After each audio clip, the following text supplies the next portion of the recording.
surplus sebesar 97,1 triliun rupiah. Dan ini berarti keseimbangan primer positif. Seperti diketahui untuk APBN 2024, postur yang sudah ditetapkan dalam undang-undang defisit adalah dirancang dengan 2,29% dari PDB. Ini berarti defisit ini masih lebih kecil dibandingkan yang ada di dalam APBN undang-undang. Baik, untuk nanti akan dijelaskan secara lebih detail terhadap dari postur-postur ini. Kami mulai dulu dengan bacaan kondisi perekonomian baik global maupun nasional yang nanti juga terlihat dan tercermin di dalam angka-angka di dalam APBN kita. Kita lihat sekarang dari sisi globalnya yang memang sangat dinamis dan cenderung memberikan dampak secara global karena event-event politik terjadi di negara-negara besar yang menentukan. Amerika Serikat sendiri baru saja selesai melakukan pemilihan umum untuk presidennya dan juga untuk Senat. Di situ terlihat bahwa Presiden Donald Trump terpilih kembali ya di dalam pemilu ini.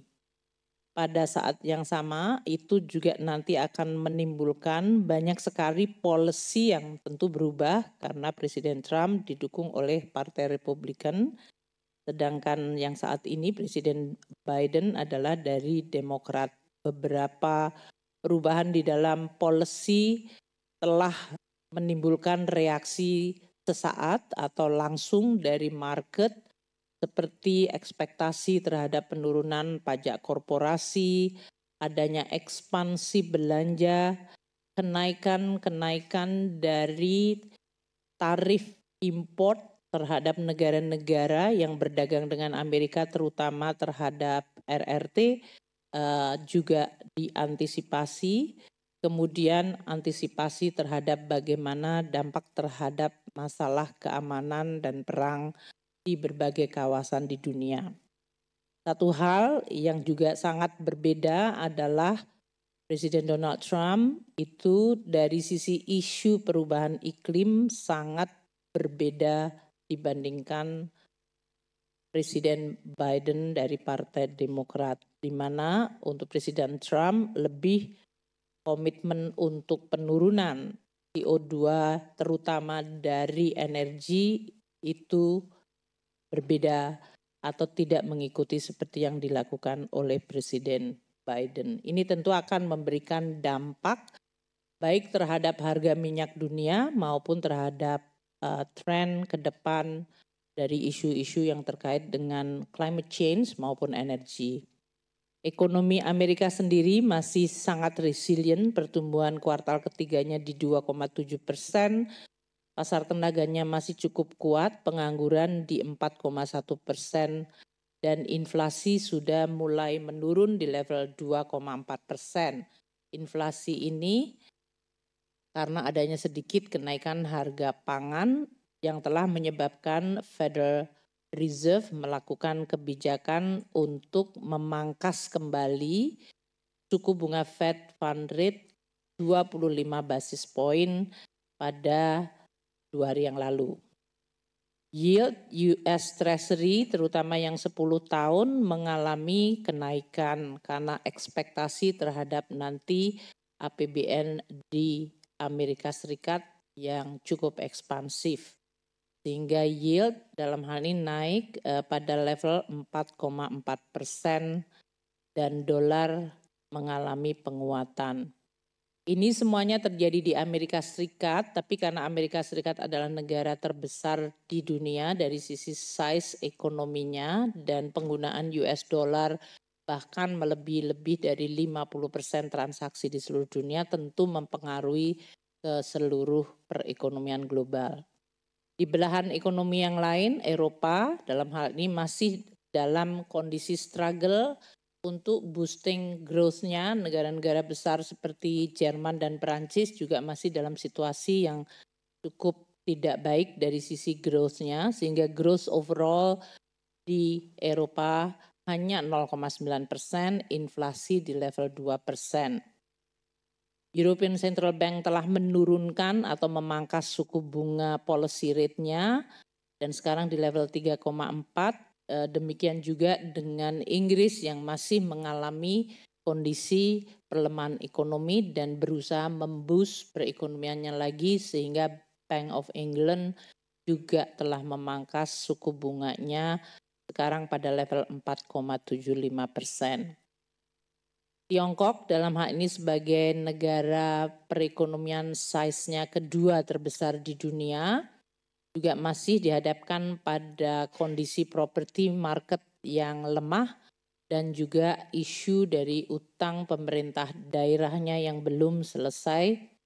Dalam hal ini telah diupayakan oleh Central Bank China, yaitu People Bank of China, PBOC, mengumumkan stimulus dari sisi moneter pada akhir September yang lalu, sementara dari sisi fiskal juga diestimasi akan ada tambahan stimulus sebesar 2 hingga 7 yuan triliun. Pertumbuhan pada bulan Oktober untuk ekspor di RRT mengalami kenaikan yang cukup tinggi, yaitu 12,7, sementara import mereka mengalami kontraksi 2,3%. India yang selama ini menjadi salah satu emerging market dengan size ekonomi yang juga besar, mengalami kenaikan inflasi yaitu pada level 5,5%, sementara dalam hal ini Reserve Bank of India menjadi agak dalam posisi untuk adjustment terhadap suku bunganya mungkin akan terkendala dengan inflasi di India yang relatif tinggi dan meningkat. Di Timur Tengah kita mengikuti serangan balasan dari Iran ke Israel dan menimbulkan berbagai spekulasi dampak mengenai seberapa besar meluasnya perang di Timur Tengah ini yang akan mempengaruhi rantai pasok terutama terhadap ekspor minyak yang mensuplai 20% dari minyak dunia. Sementara itu di negara-negara tetangga kita di ASEAN relatif dalam posisi yang cukup baik. Growth di ASEAN bahkan recover, beberapa memiliki tingkat pertumbuhan yang cukup tinggi seperti Vietnam dan bahkan Malaysia tetangga negara kita. Kalau kita lihat pertumbuhan berbagai negara di dunia dibandingkan dengan Indonesia yang kuartal ketiga kemarin juga baru dikeluarkan oleh BPS. Kita lihat untuk ASEAN pertumbuhan kuartal ketiga 7,4, Malaysia 5,3, ini yang sudah mengeluarkan pertumbuhan ekonomi, Indonesia 4,95, untuk Cina 4,6, Singapura 4,1. Kalau kita lihat Singapura mengalami pertumbuhan kuartal ketiga yang melonjak cukup tinggi dibandingkan dengan kuartal 1 dan 2-nya. Sementara itu masih beberapa negara yang tadinya mengalami kontraksi seperti South Africa sekarang sudah mulai tumbuh, dan tadi saya sampaikan Amerika. Negara-negara terutama di Latin Amerika seperti Meksiko masih dalam posisi yang pertumbuhan yang relatif lemah, yaitu di bawah 2% atau hanya 1,5%. Korea pun juga sama, masih belum recover. Dan kita lihat Perancis, Euro secara umum maupun Jerman yang bahkan masih mengalami kontraksi ekonomi. Ini yang tadi secara umum saya sampaikan. Secara global, aktivitas manufaktur juga masih melemah, yaitu di 49,4. Ini adalah kontraksi sejak bulan Juli yang lalu. PMI dari negara-negara G20 kalau kita lihat yang paling tinggi dan upbeat adalah India di 57,4, namun sebagian besar lainnya adalah dalam posisi stagnan atau bahkan kontraksi. Jadi kalau kita lihat distribusi dari PMI pada bulan Oktober untuk negara-negara G20 dan ASEAN 6 yang kontraktif 56,5%, sedangkan yang ekspansif adalah 43,5%. Negara kita juga masih dalam situasi kontraksi di 49,2. Sedangkan negara ASEAN seperti Filipina, Vietnam, dan Singapura, dan bahkan Thailand sekarang sudah pada level even yaitu di 50. Sedangkan negara-negara lain masih dalam posisi kontraksi. Harga komoditas, meskipun kalau dibandingkan tahun lalu kita lihat levelnya adalah lebih rendah dan ini nanti terpengaruh pada penerimaan pajak maupun bea cukai kita dan PNBP. Namun overall dia masih stabil, beberapa mengalami kenaikan sedikit trennya seperti CPO yang month to month growth dari harganya itu tumbuh 10,7. Namun kita lihat year on year-nya adalah tumbuhnya hanya 4,7. Artinya dibandingkan tahun sebelumnya. Tapi kalau kita lihat ini ada suatu kenaikan yang cukup promising selama beberapa bulan terakhir. Year to date untuk CPO kita juga tumbuh 41% untuk harganya. Untuk harga gas, year on year masih mengalami negatif growth 21%, month to month-nya juga negatif growth. This is despite the Middle East situasi mengalami gejolak. Untuk harga minyak juga kita lihat year on year-nya negatif 2,1, month to month-nya masih 8,2. Jadi kalau kita lihat sekarang Brent di $74,5 per barel. Untuk coal, kita lihat year on year growth-nya harganya masih negatif sangat dalam 25,1%. Jadi kalau kita lihat coal dan gas hampir sama kontraksinya. Sedangkan month to month-nya juga masih mengalami penurunan 5%. Untuk harga pangan seperti rice mengalami penurunan year on year 1% dan ini dari sisi inflasi volatile food nanti akan terlihat. Teman-teman wartawan, kemarin BPS telah menyampaikan bahwa kuartal ketiga dari perekonomian kita growth-nya 4,95. Kalau kita lihat di komposisi dari pengeluaran atau agregat demand dan dari sisi produksi kita lihat di sini. Untuk konsumsi rumah tangga 4,91 ini masih comparable dengan situasi Q2 2024. Sedangkan kalau kita lihat investment, pembentukan modal domestik brutonya PMTB ini tumbuhnya sebetulnya lebih baik dan lebih kuat dibandingkan kuartal sebelumnya yaitu 5,15%. Untuk dua ini konsumsi rumah tangga dan PMTB sudah menjelaskan lebih dari 80% dari GDP kita. Jadi kalau kita lihat underlying-nya kita masih kuat. Konsumsi pemerintah kita lihat growth-nya cukup tinggi 4,62. Ini konsisten dengan tadi saya sampaikan belanja pemerintah pusat tumbuhnya tadi 14%. Untuk ekspor kita mengalami pertumbuhan yang juga lebih bagus dibandingkan kuartal sebelumnya 9,09%. Itu berarti sesuatu yang cukup positif. Hampir konsisten dengan tadi RRT juga mengalami ekspor yang juga pertumbuhannya melonjak cukup bagus. Namun kita juga mewaspadai import kita tumbuhnya double digit di 11,47%. Ini mungkin yang perlu karena kalau ekspor minus import, dalam hal ini importnya adalah 20% terhadap GDP kita, tapi itu faktor negatif tentu kita perlu untuk menjaga, terutama nanti untuk trade account kita. Untuk sisi production atau supply side, kita lihat manufacturing kita juga tumbuh di kuartal ketiga ini lebih kuat dibandingkan dua kuartal sebelumnya, yaitu 4,72%. Kuartal sebelumnya tumbuhnya 3,95%. Namun pertanian tumbuhnya masih relatif rendah di 1,69% dibandingkan kuartal sebelumnya yang 3,25%.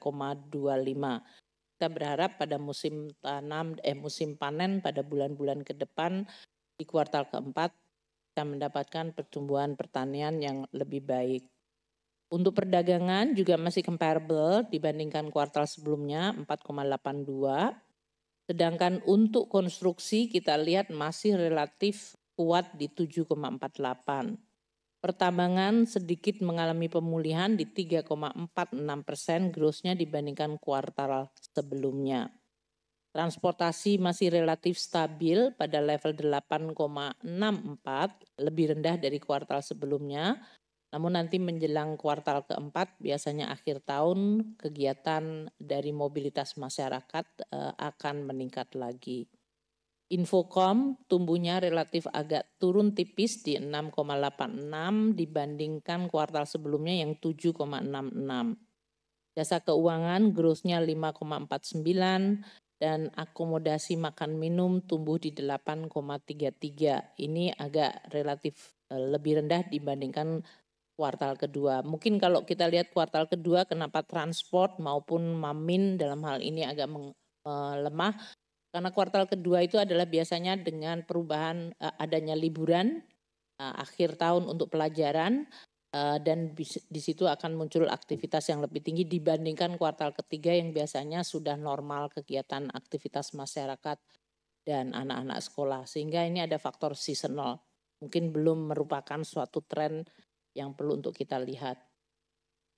Nah, kalau kita lihat pertumbuhan masyarakat dari sisi daya beli maupun dari pengeluaran maupun dari sisi produksi di breakdown dibandingkan 5 tahun terakhir dari 2020, tentu 2020 adalah situasi COVID. Jadi mungkin itu komparasinya hanya untuk memberikan reference bahwa kita pernah mengalami tahun 2020 yang negative growth. Tapi kalau kita lihat di dalam tren pertumbuhan dari sisi pengeluaran untuk kuartal ketiga 2024 ya dalam hal ini dibandingkan performance dari 2023 mungkin yang dianggap relatif waktu itu harga komoditas masih tinggi dan kita lihat kalau kita lihat consumption rumah tangga di 4,9 itu masih lebih baik dibandingkan kondisi 1 tahun di 2023 yang 4,8. Demikian juga kalau kita lihat PMTB kita 4,5 slightly better dibandingkan tahun 2023 the whole year yang 4,4. Sedangkan ekspornya tumbuh 6,2 itu jauh lebih baik dari tahun lalu yang year on year-nya 1,3. Sedangkan importnya tumbuh 6,9 tahun lalu negative growth. Nah, kalau kita dekomposisi ini, kita bisa memberikan perspektif mengenai tren dari pertumbuhan perekonomian, terutama dari sisi agregat demand. Pemerintah akan terus waspada, tapi dalam hal ini apa yang terjadi walaupun kemarin headline-nya 4,95 slightly below 5, tapi kalau di round up itu sebetulnya tetap di 5% dan komposisinya masih relatif robust. Dari sisi produksi juga kita lihat di sini untuk manufaktur masih tumbuh di 4,3 sedikit lebih lemah dibandingkan tahun sebelumnya. Tapi dari sisi konstruksi ini mengalami pertumbuhan yang jauh lebih tinggi dibandingkan tahun 2023 apalagi tahun 2022. Dan untuk sektor perdagangan masih relatif stabil sama seperti tahun lalu. Jadi ini untuk memberikan perspektif bahwa pemerintah mewaspadai tren dari pertumbuhan ekonomi kita sama dengan indikator-indikator lain seperti inflasi, kemudian kesempatan kerja atau unemployment dan kemiskinan maupun berbagai indikator lain yang merupakan indikator yang ada di dalam APBN yang harus kita terus lihat. Dan kita tentu akan terus menjaga agar kebijakan pemerintah tetap bisa mendukung perbaikan dari kinerja perekonomian kita.